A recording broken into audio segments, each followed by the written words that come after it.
شہید پہ رونا حرام ہے، ماتم کرنا حرام ہے، کیونکہ شہید زندہ ہے اور زندہ پہ رونا غلط ہے، اور ویسے بھی امام حسین شہید ہے، اس پہ رونا غلط ہے۔ تو اس ویڈیو میں قرآن پاک سے ثابت کر کے دکھاؤں گا کہ ماتم کرنا حرام ہے یا جائز ہے، تو اس ویڈیو سے جڑے رہے۔ سوال: قرآن سے زندہ پر ماتم دکھائیں، کیا شہید پر رونا جائز ہے؟ جواب: حضرت یوسف کو ان کے بھائی لے گئے، کنویں میں ڈال دیا، اور پھر وہ غلام بن گئے، مصر میں بک گیا۔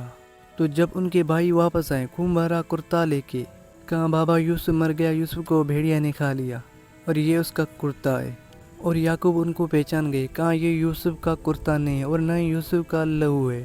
اب یعقوب کو یہ معلوم ہوا کہ میرا بیٹا زندہ ہے، لیکن پھر بھی یعقوب اتنا روئے کہ اس کی آنکھوں کی بینائی ختم ہو گئی، بلکہ حضرت یعقوب کو پتا تھا کہ میرا بیٹا زندہ ہے۔ تو معلوم ہوا کہ بیٹا زندہ ہے، لیکن پھر بھی یعقوب رو رہا ہے۔ تو دنیا نے کہا حسین شہید ہے، حسین زندہ ہے، اور زندہ پہ رونا بدعت ہے۔ تو ادھر یعقوب نے بتایا کہ بیٹا زندہ ہے، لیکن پھر بھی یعقوب رو رہا ہے، اور معلوم ہوتا ہے کہ زندہ پہ رونا نبوت کی سیرت ہے، نبی کا عمل ہے۔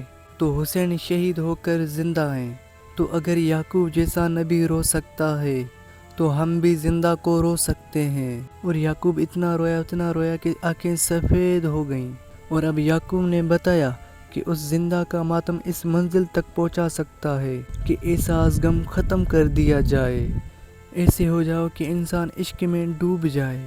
تو یعقوب اتنا روئے کہ اس نے ہاتھ سے سینہ پیٹنا شروع کیا، اتنا پیٹا کہ اس کی آنکھیں کی بینائی ختم ہو گئی۔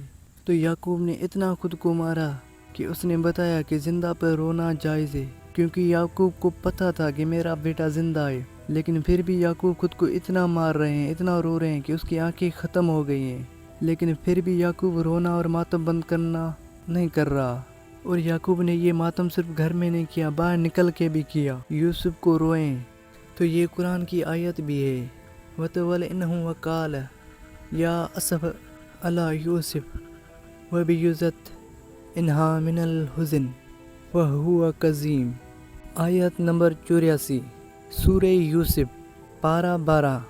ترجمہ: یہ کہہ کر انہوں نے سب سے منہ پھیر لیا، اور کہا افسوس ہے یوسف کے حال پر، اور کہا کہ ہائے یوسف، اور اتنا روئے کہ آنکھیں سفید ہو گئی، اور غم کی گھونٹ پیتے رہے۔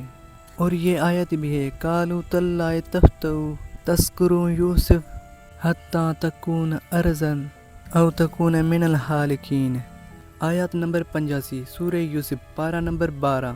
ترجمہ: ان لوگوں نے کہا کہ آپ اس طرح یوسف کو یاد کرتے رہیں گے یہاں تک بیمار ہو جائیں گے، یا پھر ہلاک ہونے والے میں شامل ہو جائیں گے۔ تو یہاں ایک قرآن کی آیت ہے، قالوا انما اشکو بثی وحزنی الی اللہ واعلم من اللہ ما لا تعلمون۔ آیات نمبر 86، سورہ یوسف، پارہ نمبر 12۔ یعقوب نے کہا کہ میں اپنے حزن و غم اور اپنی بے قراری اللہ کی بارگاہ میں کر رہا ہوں، اور اس کی طرف سے وہ سب جانتا ہوں جو آپ نہیں جانتے۔